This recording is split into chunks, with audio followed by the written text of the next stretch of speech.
Nice. I'm sitting here thinking that I just love my team. I love the feeling of team that we have every single Sunday. Have you noticed how everything just works synchronistically together so beautifully? Have you noticed? The singers and the practitioners get my top title. And I only give them my title and like 1 or 2 sentences. Here's the basic gist. But I feel like there's such a connection between my practitioners and my musicians that sometimes I don't even think you guys know how perfect it is. I mean, because I'm sitting here thinking, oh, I brought in that point, and brought in that point, and brought in that point. It's perfect. I mean, it's like it really sets it up in ways that sometimes feels magical. That's really cool. I really like that. Because not every minister has that, by the way. not everybody has that same magic, and I love it. It just feels like a connection. So last week, this becomes a sequel, by the way. So today's really a sequel. Last week, I talked about feeling lost. And I used my own experience because I had a few days of feeling extremely lost. Not just a little off balance, but lost. Down in the dumps, depressed, sad, angry, grumpy, lost. For about 4 days. And that's unusual for me to begin with. So I kind of didn't know what to do with it. And what I ended up doing was, my inner voice said, I want to hide. And so I hid. I let myself hide. And last week was all about that.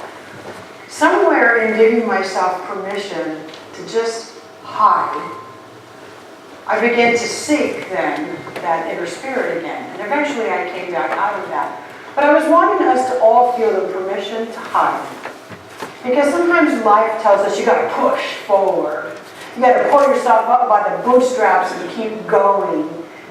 Those are good messages to a point. But I think sometimes we beat ourselves up too much with those messages. I got to push forward. I got to push on. No, sometimes maybe it's really okay to hide. Don't get stuck there. Don't pitch your tent there. Just know that that downtime is a really good thing. And in that process, I was doing a lot of meditation and a lot of contemplation. Of course, the spirit that is always there was found within me again.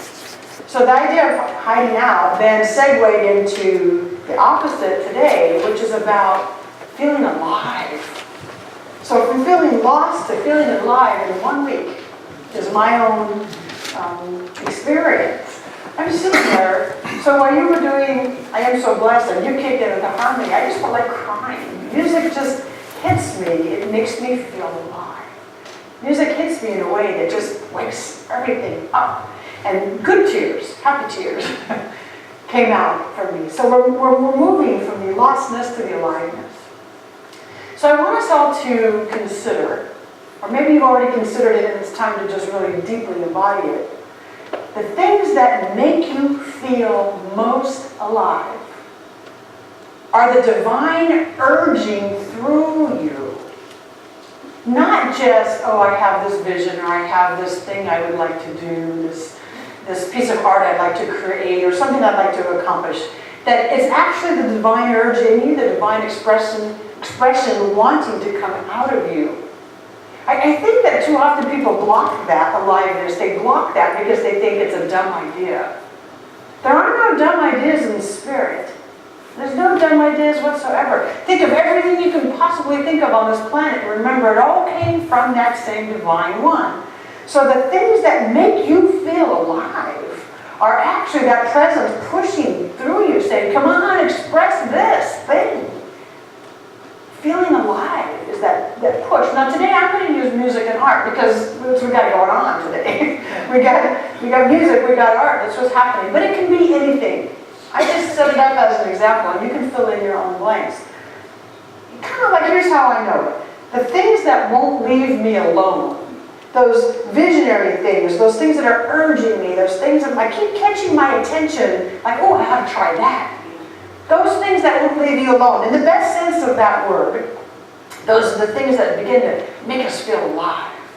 Even though I'm going to use art and music, you can think of anything that you want. So let me begin with our founder, Ernest Holmes. He says, there is an urge to express in all people. And this urge, operating through the channels of creative mind, unleashes energy into action. Unleashes energy into action and compels the individual to do something. Behind all of this desire is the impulse of spirit to express. That's what I just said, but these are his words. The impulse of spirit to express, unleashing the energy inside of you into some sort of action. Today I'm calling it the originating principle of life. The originating principle of life is just a synonym for God, and I like to come up with as many as I possibly can. Think about that energetically, the originating principle of all life. When I think of that originating principle of life being who I am, it's easier for me to get, easier for me to grasp than when I say, God is what I am. That's a little like, what does that mean? The originating principle of life is what I am. It's what's moving through me. It's what's breathing me. It's what's beating my heart. It's what's giving me this impulse to do the things that I do, to express the things that I express. So we got to ask ourselves, this originating principle of life, am I allowing it or am I blocking it? Am I allowing it to come through? Am I using those gifts and talents or am I blocking it? Sometimes the blocking it is just because we think we're not good enough.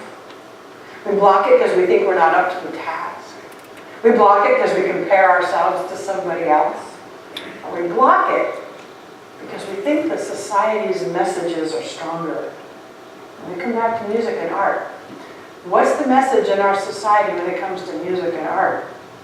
I'm going to look at these two over here. The general societal message when it comes to music and art, what is it? You go, I don't know. I'll tell you what, huh? You have to be young? Oh, that's a good one. Some people can do it and some can't. That's another good one. It's frivolous.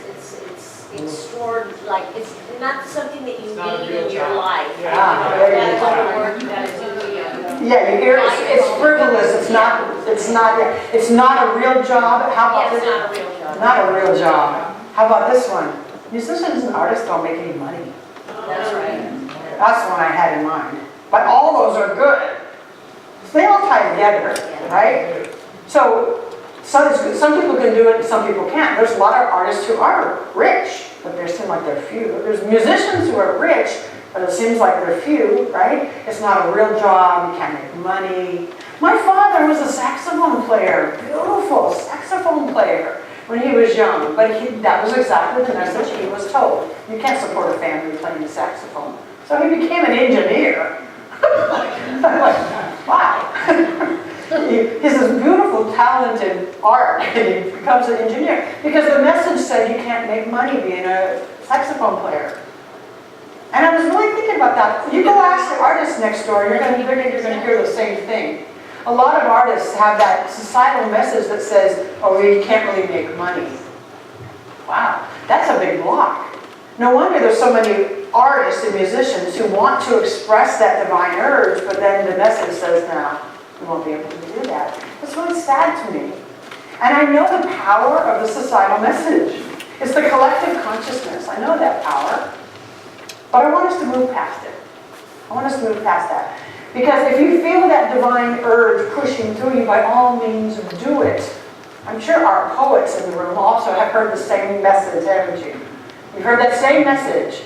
Anything that, it seems like the arts and the music and all that are the ones that message shows up. That's unfortunate. Do it. What you're going to need to do, though, is apply one of our spiritual principles. If you're going to take the inner urge and you're going to make it into something, especially when it comes to these topics we're talking about, the music and the art and that kind of thing, you're going to need to believe in yourself enough that you can lift yourself beyond those collective messages. You're going to need to lift your consciousness to a place that says, this is my God-given thing and I must do it. And in that, there must be a way to make a living or to be compensated in some way. You're going to have to use this tool to lift yourself higher than the collective consciousness message that it can't be done. Now, tap into any of the divine urge you might be feeling inside of you and just apply that same idea. Can you apply it to yourself? Can you? Can you?